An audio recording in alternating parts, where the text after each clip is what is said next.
How is it going, everybody?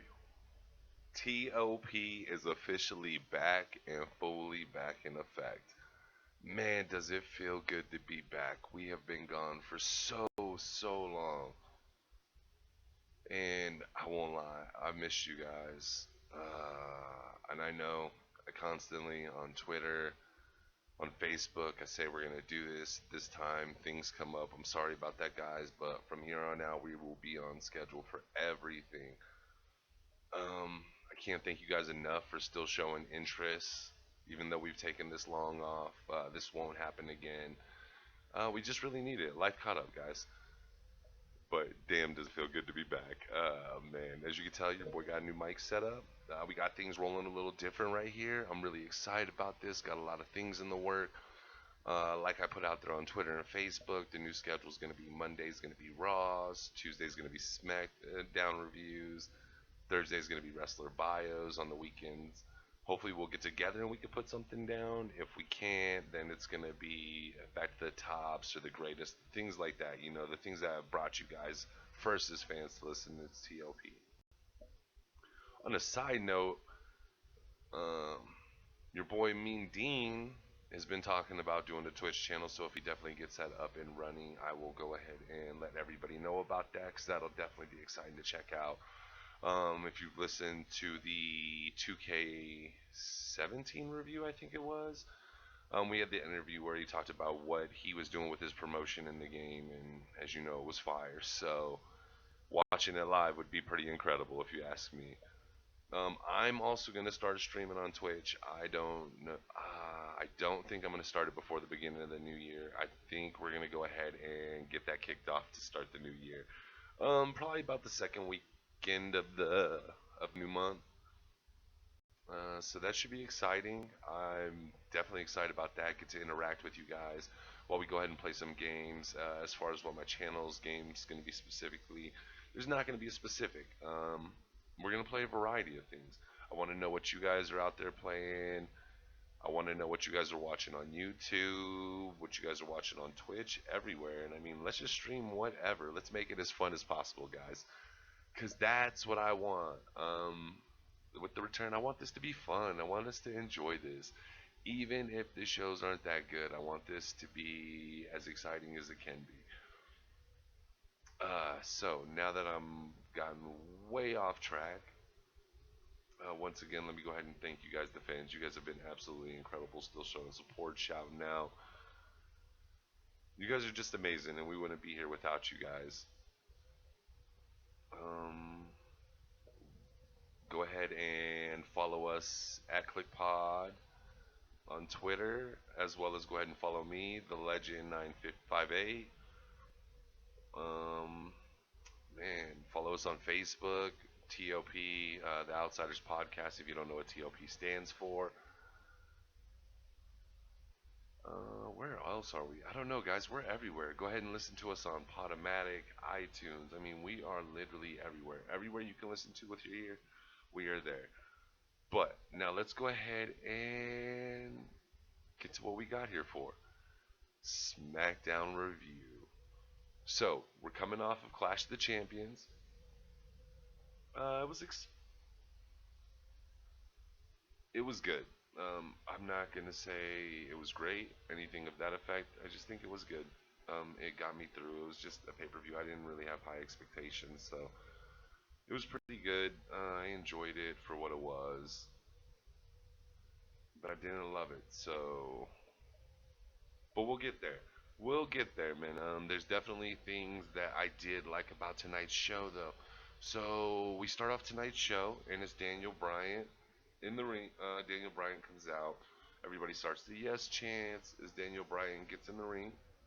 First thing he brings up is he doesn't want to bring up the match on Sunday. He wants to talk about the Women's Royal Rumble, which huge shout out to the women. That is super exciting that you guys have the Royal Rumble coming up. That should be a fun time. The Royal Rumble just itself, I mean, to see the entrances they would get, who would come out last, who would come out first, they could definitely do some cool things with it. I wish they'd promoted this a lot earlier and had more of a build up to it, but you can't do everything perfectly. but I did enjoy hearing that. So I'm really excited about that, guys. That should be really cool. But as far as Daniel Bryan wanted to talk about the Women's Rumble, talked about how it was a huge historic moment for the WWE, which I agree. Women's wrestling has came a long way.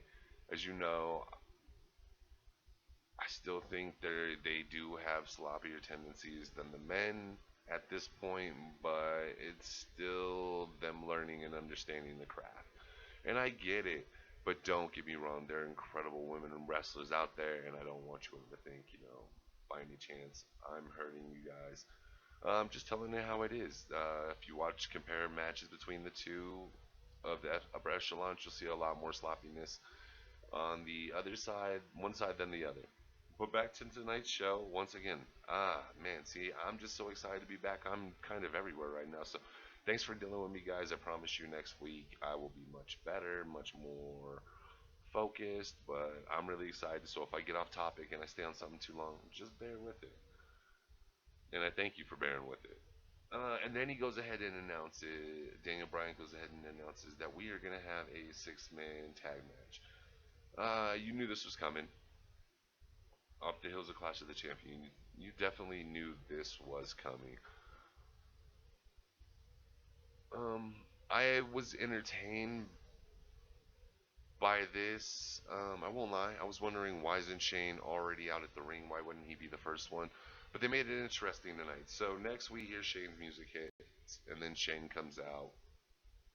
And then when Shane gets down to the ring, uh, he starts, hello, goes to the spiel. Hello, Daniel, plays up the audience.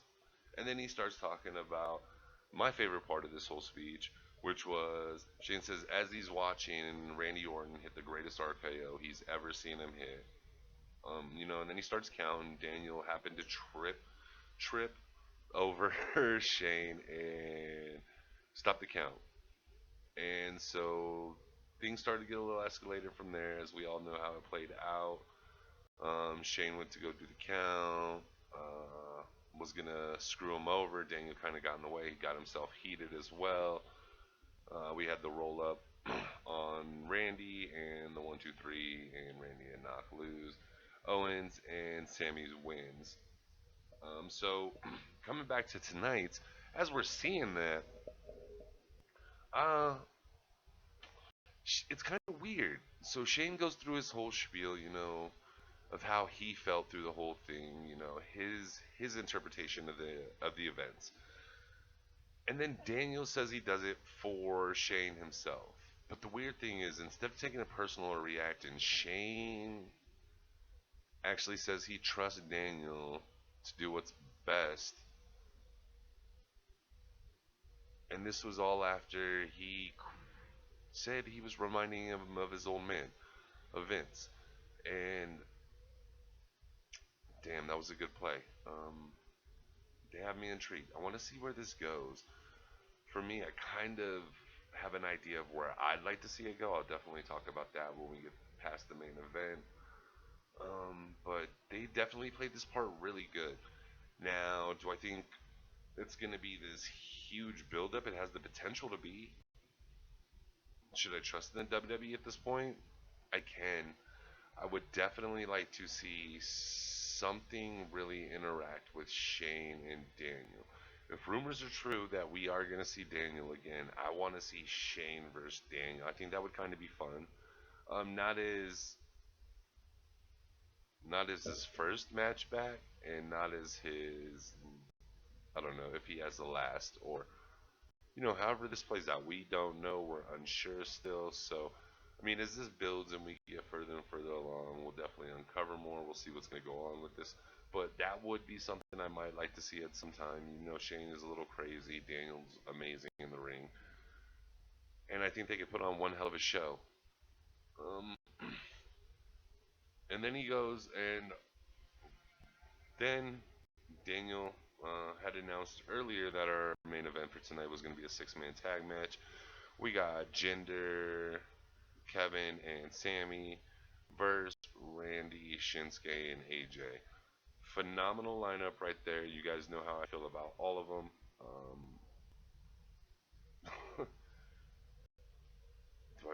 problems with any of them. At times, I think they could do more. They're so talented.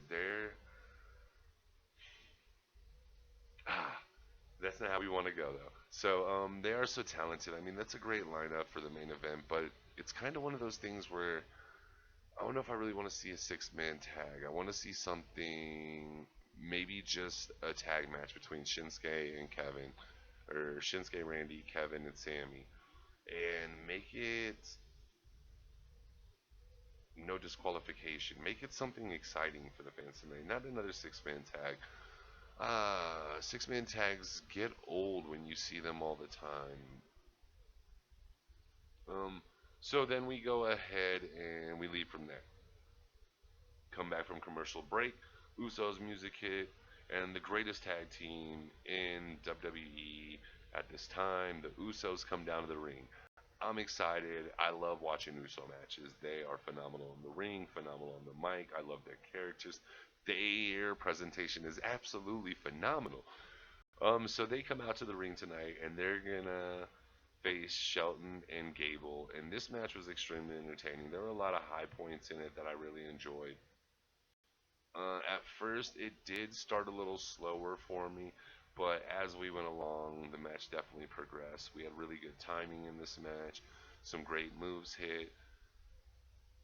Once again, the Usos show they can put on a show with anybody, and Shelton and Gable do their thing. I mean, that's for the best wrestlers in the company to date, um, or currently. They do phenomenal work. I think Shelton and Gable at times are a little too. I don't like their characters. Their characters personally don't excite me. Shelton's never has. It's his in-ring ability, and I love watching him and Gable work together. They are phenomenal. The moves, the move sets tonight were phenomenal. I really liked this match a lot. To me, this was probably my favorite match of the night. A scale of 1 to 10, fanboy in me with the return of the show, I'd give it a 7.5. Real fan in me, I'm gonna give this about a 7. I mean, I just love where this tag team division is at right now. I just want to see it keep going, because I love the Usos. I love all the work they're putting in. I love that they're not facing the New Day right now. They're giving another shot, another team a shot. We just seen the victory, or then we seen the victory tonight by Shelton and Gable, and that was incredible. The reason that was incredible is because now we're gonna get to see them get an opportunity, hopefully in team versus team, not a three-way, nothing else, just team versus team. I think that would be a phenomenal match. I'd like to see him go for about 20 to 30 on that. Hopefully, we're progressing there.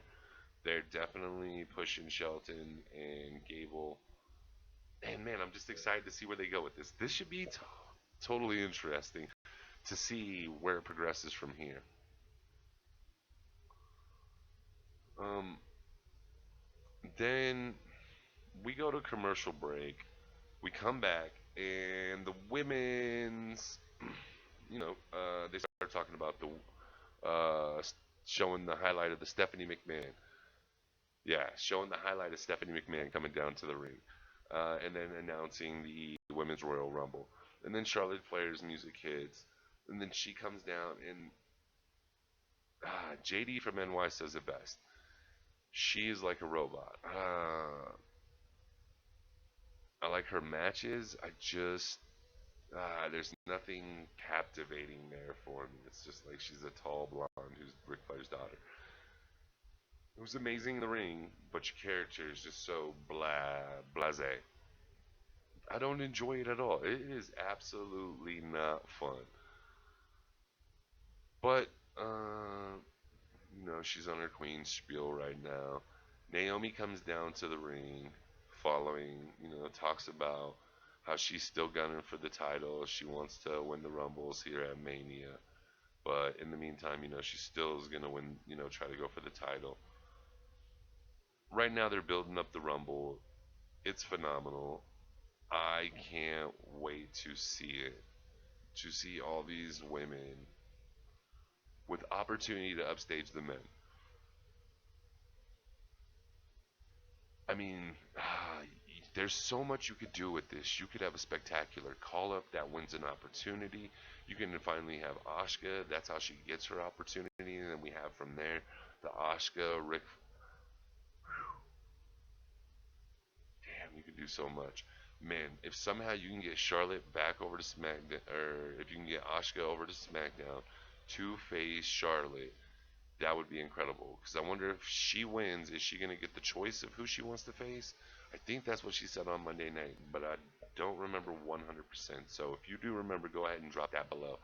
And but if they do, I would like to see Asuka and Charlotte at Mania. I think that would be a phenomenal match.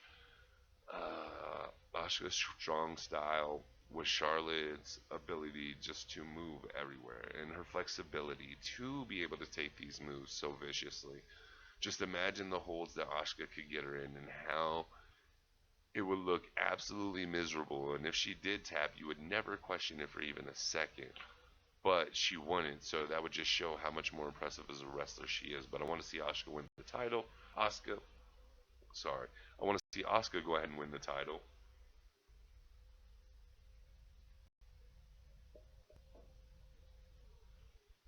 Because that would be much better.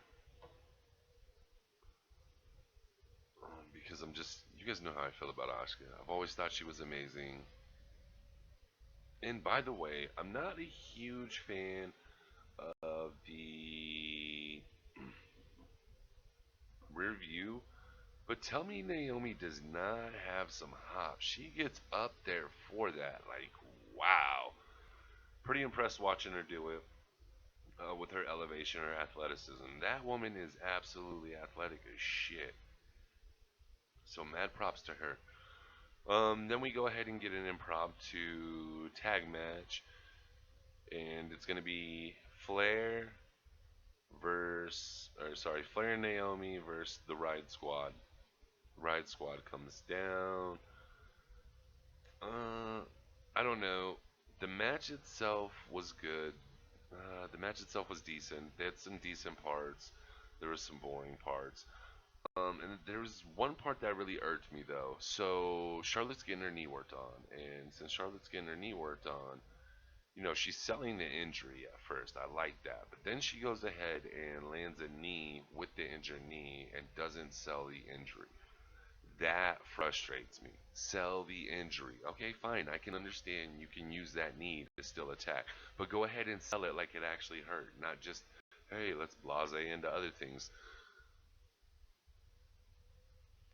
That's part of the profession of selling how the realism selling wrestling. Like, you have to sell.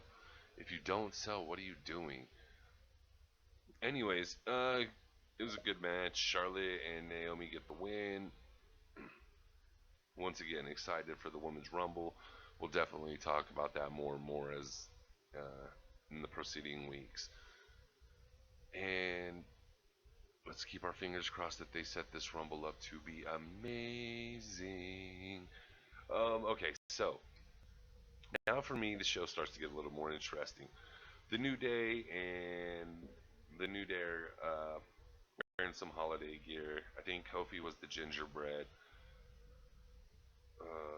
Xavier was the reindeer, and Big E was the elf wearing spandex. That dude cracks me up. But so they're in the back just being goofy as shit, promoting their new holiday shirts. Why instead of ho ho ho. That's kind of funny. I mean, had me chuckle a little bit when I first seen them. When I get one, no, but I am entertained by the New Day's comedy stint. I don't know. I like comedy. It's okay. It works for them. They can kind of do whatever they want right now. And then we have Rusev and Adrian English come meet them backstage. And I won't lie, Rusev had me dying here. He's just being a, he's just not being a jerk, just kind of being a dick Santa. So he's wearing this Santa Claus outfit with no sleeves on. And he starts telling Alexander, he starts talking crap to the New Day, grabs a flapjack, bites it, throws it down, starts stomping on it in front of Big E. Adrian Adrian English is sitting there singing Rusev Day, Rusev Day. Sorry for cracking your eardrums there. But they just had me cracking up. I don't know why. And then they challenge him to a match. So that was exciting. Cut to commercial break. And then we come back. And this part of the show had me really, really intrigued, guys. So it's Dolph Ziggler comes out, new U.S. champ. It's gonna be Dolph Celebration. He does his spiel, music hits, cuts, all seriousness. Comes down to the ring, talks about how he's been underappreciated. Goes through his 2 U.S. championships, 5 Intercontinental championships, and how he won the Money in the Bank and won the title, which was phenomenal. And but as he's going through this, I kind of just got this weird feeling. And then Dolph, out of nowhere, says, "You want something to remember me by?" Takes the belt, lays it down, and walks out the ring without another word. This is Dolph Ziggler we're talking about. So I won't lie, I was kind of like, wow, like, damn, did he really leave? What's going on here? Like, it had me captivated. That's how you do exciting things, man. Sometimes you just don't need to say anything more. You've said enough. And oh man, did he not resign? See, I'm not sure. Did he resign or did he decide to go elsewhere? Because that would suck if he goes elsewhere. But if he does, when he comes back, I mean, it's going to be a huge explosion. Everybody's going to be excited to see Dolph again. Here we go. But if he doesn't come back, then I don't know. That's good. But right now we have a vacated U.S. Championship. I wonder where they're going to go with this. Are they going to go ahead and give it back to Corbin, or are they going to have a little? In the best worlds, we would have a tournament for this, an eight-man tournament. Um, an eight-man tournament over a 4-week process instead of King of the Ring, since we don't really do that anymore. Let's go ahead and call it King of the USA, and it's for the U.S. Championship. That would be something interesting. And let's not use just your everyday backstage wrestlers. Let's mix this up. Let's make this exciting. Let's. I don't know. There's got to be a pizzazz somewhere. Maybe we'll do a whole thing about this. Maybe this upcoming weekend. Sometime here soon, we would have to before they figure this out. So maybe we will do some about that this weekend. Maybe that'll be a show topic. But after Dolph leaves, I'm fully intrigued. I know there's not a lot of time left. This actually was a pretty decent segment. I really enjoyed it. Once again, God, man, when you go from watching Raw to watching SmackDown from the 3 to the 2 hours, man, the 2 hours just seem to fly by. And I'm not saying that all 3 hours are always bad on Raw. I'm just saying there are parts of Raw where it just kind of drags, so it makes the show kind of feel like it's going on forever. Um, but then after this, we have Daniel Bryan and KO go backstage and they start talking to Daniel Bryan, or sorry, Kevin Owens and Sami Zayn go backstage and start talking to Daniel Bryan. Um, same. They hand him a bottle of champagne, tell him how proud they are of him, how he made a great choice. How he knew how they knew he had their back, everything like that. It was pretty entertaining. This is what got me to thinking is this part right here. So as they're saying that, Daniel Bryan says something about you two have to be the most delusional people. And I'm thinking in my head, I'm like, what would be the perfect setup for this? Is this whole thing is a ruse. Where really Daniel Bryan's trying to work himself in position to get power, take over the show.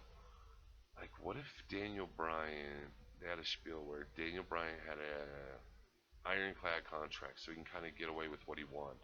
So he was almost doing underhanded tactics, acting very sneaky, not getting caught, helping out KO, Zayn, things like this. Eh, nah, now that I think about it, actually, I guess that's something we've kind of seen a million times, huh?